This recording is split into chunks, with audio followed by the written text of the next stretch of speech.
आप सभी का स्वागत है मेरी YouTube चैनल डिवाइन म्यूजिक में। आज मैं आपको माँ शैलपुत्री की नवरात्रि की पहले दिन की कथा सुनाऊंगी। आपने अगर मेरा चैनल सब्सक्राइब नहीं करा है तो मेरे चैनल को लाइक करें, सब्सक्राइब करें। माँ दुर्गा अपने पहले स्वरूप में शैलपुत्री के नाम से पूजी जाती हैं। पर्वतराज हिमालय की पुत्री होने के कारण इनका नाम शैलपुत्री पड़ा।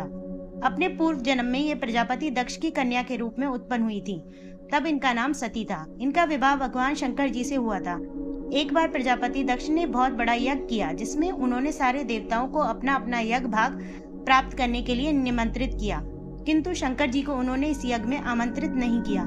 देवी सती ने जब सुना कि हमारे पिता एक अत्यंत विशाल यज्ञ का अनुष्ठान कर रहे हैं, तब वहां जाने के लिए उनका मन व्याकुल हो उठा। अपनी ये इच्छा उन्होंने भगवान शिव को बताई। भगवान शिव ने कहा, प्रजापति दक्ष किसी कारणवश हमसे रुष्ट है। अपने यज्ञ में उन्होंने सारे देवताओं को निमंत्रित किया है, किंतु हमें जानबूझकर नहीं बुलाया है। ऐसी स्थिति में तुम्हारा वहां जाना किसी प्रकार से भी ठीक नहीं होगा। शंकर जी के इस उपदेश से देवी सती का मन शांत नहीं हुआ।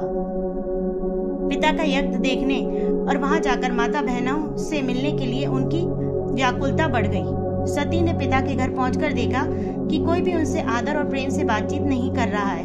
केवल उनकी माता ने ही स्नेह से उन्हें गले लगाया। परिजनों के इस व्यवहार से देवी सती को बहुत क्लेश हुआ। उन्होंने यह भी देखा कि वहां भगवान शिव के प्रति तिरस्कार का भाव भरा हुआ है। दक्ष ने उनके प्रति कुछ अपमानजनक वचन भी कहे। यह सब देखकर सती का हृदय बहुत दुखी हुआ। उन्होंने सोचा कि भगवान शंकर जी की बात न मानकर यहाँ आकर मैंने बहुत बड़ी गलती की है। वह अपने पति भगवान शिव के इस अपमान को सहन नहीं कर सकी। उन्होंने अपने उस रूप को तत्काल ही वहीं जलाकर भस्म कर दिया। वज्रपात के समान इस दारुण दुखद घटना को सुनकर शंकर जी ने क्रोध होकर अपने गणों को भेजकर दक्ष के उस यज्ञ का पूर्णतः विध्वंस करा दिया। सती ने योगिनी द्वारा अपने शरीर को भस्म कर अगले जन्म में शैलराज हिमालय की पुत्री के रूप में जन्म लिया।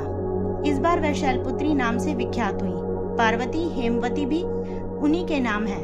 इस जन्म में भी शैलपुत्री देवी का विवाह भी शंकर जी से ही हुआ। माँ शैलपुत्री का वास काशी नगरी वाराणसी में माना जाता है। वहाँ शैलपुत्री का एक बेहद प्राचीन मंदिर है, जिसके बारे में मान्यता है कि यहाँ माँ शैलपुत्री के सिर्फ दर्शन करने से ही भक्तजनों की मुरादें पूरी हो जाती हैं।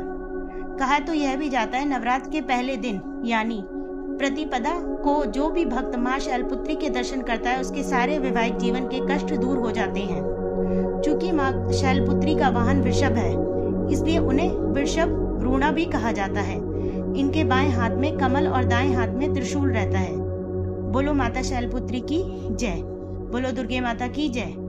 अब मैं आपको शैलपुत्री माँ की आरती सुनाऊंगी, जिसे करने से आपकी सभी मनोकामनाएं पूर्ण होंगी। शैलपुत्री माँ बैल पर सवार करे देवता जय जयकार, शिव शंकर की प्रिय भवानी, तेरी महिमा किसी ने न जानी।